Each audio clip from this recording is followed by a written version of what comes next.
So to get food thrown on top of me, it's just. And if unfortunately, I couldn't get to the stands, but I just don't take that lightly, man.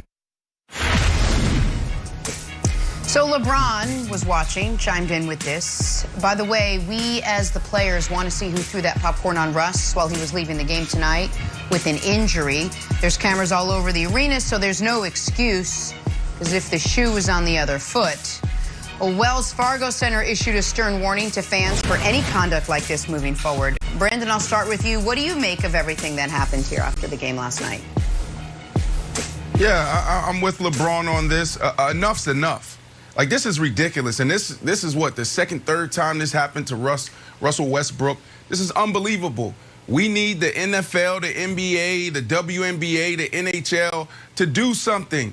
And we don't want a statement. This is ridiculous. If this happened on the street, like Russ said, it would be a different outcome. And you keep putting these players in a box, telling these players, oh, sit over here. You get paid a lot of money. These fans are paying a hefty amount for a ticket to come watch you play basketball, to watch you kick a ball, to shoot a ball, whatever. And you need to sit here and take it. No, protect your players. It's not only just throwing things on people, which is assault. You go back to college football, you got guys throwing beer bottles at players. Enough's enough. Treat them like you would treat them in the street. If you're walking down the street, okay, and you hear two people yelling and screaming at each other, someone's going to stop. You know how many times I've been sitting on the sideline hearing a fan sitting right there on the 40 or the 50 just screaming and cursing, talking about players, mothers, wives, children. It's unbelievable. I had a fan sit behind, our bench one time playing in Baltimore, and I love Baltimore. You guys are actually good people. There's this one guy in particular. He's sitting behind the bench. He had a list of players' families' names. And he just went one by one, just dog cursing them. And the security guard just sat there. The police officers on duty just sat there. They didn't do anything.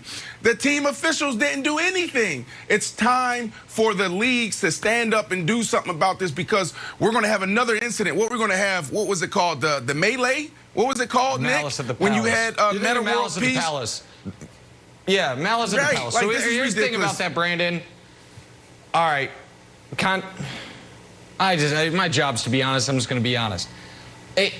Fans have lost any fear of a Malice at the Palace, and so they've gotten out of hand. The reason this happens is because fans have convinced themselves they are in an impenetrable bubble, and I can pour popcorn on Russell Westbrook's head, and he is literally going to be held back by 5 people.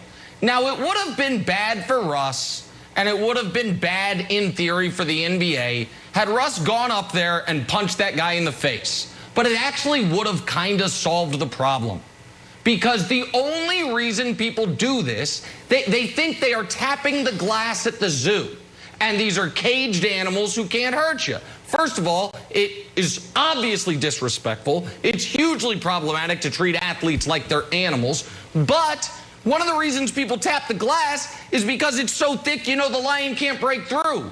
If once a year it's like, oh man, lion broke through that glass again, people wouldn't tap it anymore. And so here's the thing, Brandon. You are allowed to do so much at a sporting event that you can't do on the street. You are literally allowed to chant, bleep Trae Young. Or as they did last night, Trae Young is balding. You are allowed so much of a wide berth to act a fool as a fan, because it is part of sports. There's really 2 things you can't do. Touch the players or throw something at the players, or say something about a player's family member or something that is, racist or of that ilk. Everything else is allowed. And so, of course, the guy should be banned. Of course, the guy, if he has season tickets, should have him revoked. All of that's true. But what's also true is what Russ said, which is this happens because the fans, and I know it seems like a weird take, are a little too protected.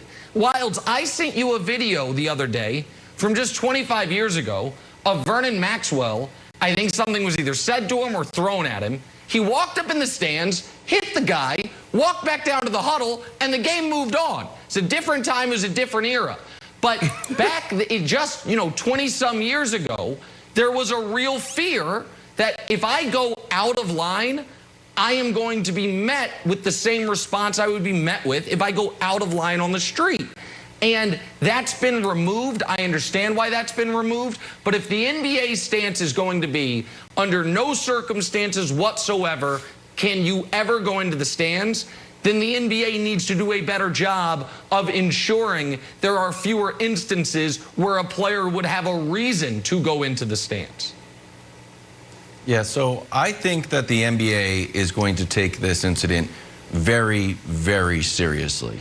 I think that Adam Silver knows the sort of the malice in the palace, let's say, is not in too far in the rear window of the league like it is in fans' memories. It hasn't taken on any sort of like comical quality. It's not funny. There's nothing about it. It is considered a stain on the league. Adam Silver also is known for, in his tenure as commissioner, Brandon, he has done an excellent job working with players. And when players talk, Adam Silver listens. So when Russ has spoken out multiple times about this, he spoke out after an incident in Utah. He spoke out after another incident in Philadelphia where a fan gave him the middle finger. And LeBron has now spoken out. And we can also see LeBron's power. And I do not think that the response to this is going to be, bad actor whack-a-mole. Take his tickets, take his tickets, take a ticket. I think the league is going to launch a study on antisocial behavior, maybe in association with the Players Association, and they're going to come up with some changes here because this has happened to Russ multiple times. So you can't just say, you know what? Oh, we got rid of this guy. Let's move on to the next game. Because there has to be behavioral changes in the league and not just continue to point the finger at one bad actor. There's going to be severe changes in the league so that to make sure that this stuff is totally deadened. Right. Yeah, man, and my blood is over here boiling watching that and then having this conversation. Absolutely, we need to have this conversation, and we need to see policies change. I want to see what the policy is right now. What is the policy? You see fans fighting, and they continue to watch the game after the fight. Like, it's ridiculous what we allow in our stands. We not only have to look at that type of behavior, but we also, during this time, need to look at how we approach players, period. All right, like we force our players after moments like this to sit and have their press conferences when so much is going on, emotions are and tension is flaring and emotions are out of control. So we need to look at that visual that Nick rolled out as far as animals in a cage, animals at a zoo, and that thick glass and being able to knock on it because nothing's going to happen. We need to look at all of this and break it down, and we need to put policies in place and rethink the way we approach the player because the players are not animals. Well, 100%. And I hope people understood the analogy I was using there because I think it's abhorrent that in many cases players are treated as such. I also think that some of this is actually gray. And by that I mean, I do think like Derrick Rose said in his press conference day before yesterday, part of sports is a loud, rowdy, obnoxious, at times profane crowd. So like when Russ got upset about the middle fingers in Philadelphia, that to me, that's over the line, but that is more part and parcel with being a pro athlete. There is going to be some level of disrespect from the opposing team's crowd because they're jealous and they really wanted to be a pro athlete themselves. But there are certain things that are so cut and dry, this obviously being one of them, that to Wild's point, that you should be able to weed it out. And I don't think it's just on the league level. I think it's on the individual teams. You can recognize when things are bubbling. You can recognize also, if you wanted to go deeper into how much alcohol and over-serving alcohol at these events has to do with that. I don't think a lot of sober people necessarily engage in some of the most extreme behavior. And you can say, guys, Part of what makes the NBA great is you can be right on the court.